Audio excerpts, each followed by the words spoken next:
We hear this all the time, hot and cold spots in the house. What does that mean? Well, questions come in. Why is one of my rooms hotter or colder than the other? So I guess this person has a problem in the summer and the winter's my guess, probably with a specific room. So we hear about it, hot and cold spots. One room is hotter in the summer than the rest and colder in the winter than the rest. What could be going on there? Yeah, so it could be a few different things. Right now, if it's in summertime, and really wintertime too, for that matter, it's if it's the same room, it could be a couple different things. Sometimes it's opposite rooms. But the first thing I want to look at is just overall. Once again, the simple things. I like to keep things simple. Are the registers all opened? But not even just that. Are they adjusted properly? So all the way open isn't always the correct or the best option, right? Because those registers, that's why your supply registers have dampers on them. You can adjust them, or returns don't. So we always want free return coming back. The supplies can be adjusted to regulate the final amount of air is coming into a room. Air is lazy. It's like a lot of us, right? A lot of people. It's lazy. It takes the path of least resistance. And so that air, as it goes down the duct stream, gets farther away from the furnace. Mm. It gets less and less and less. It's going to leave the first vents possible. So oftentimes you'll find registers dampered down a little bit more closer to the equipment and opened up a little bit more as they get farther away from the equipment to help keep the pressure up. Now, a properly designed duct system is going to help eliminate how much those have to be adjusted at the actual register. That's just the final point of adjustment. So there's one thing is checking the registers, making sure they're open, free, not covered up, and adjusted properly.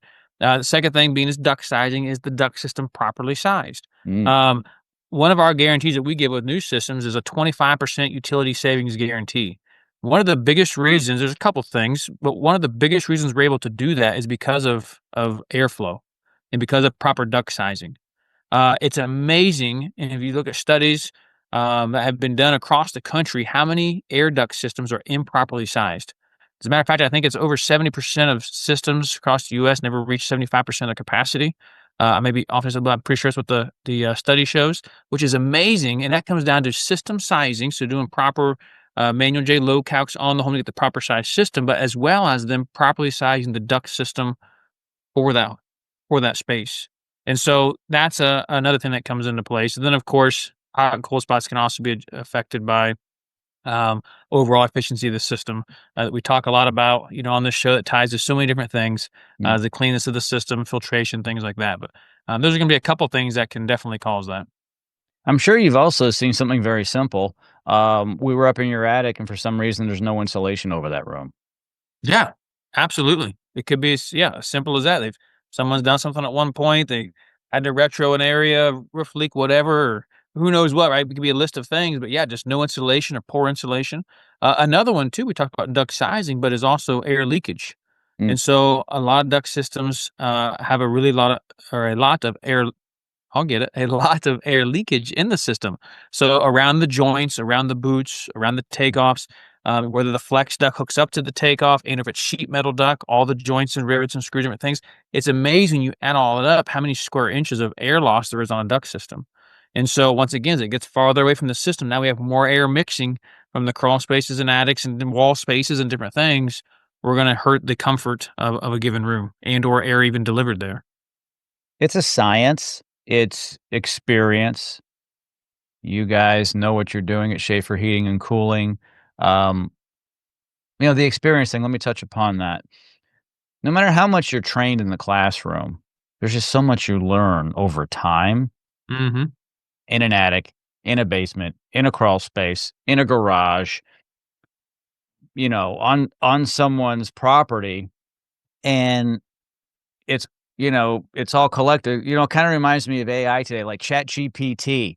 It alone, I don't think is smart. It just it has access to all this information across the internet, and it processes it and brings it together for a result.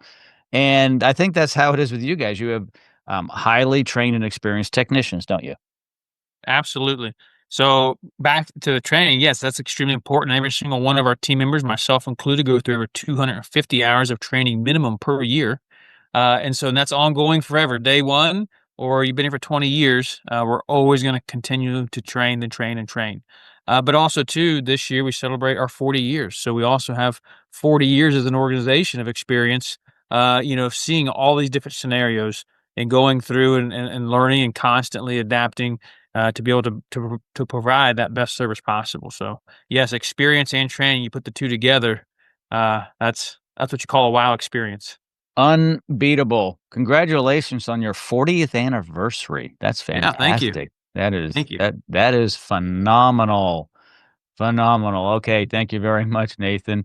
I appreciate it. All of Nathan's information is located in the show notes. There's no excuse not to reach out to Nathan and his team at Schaefer.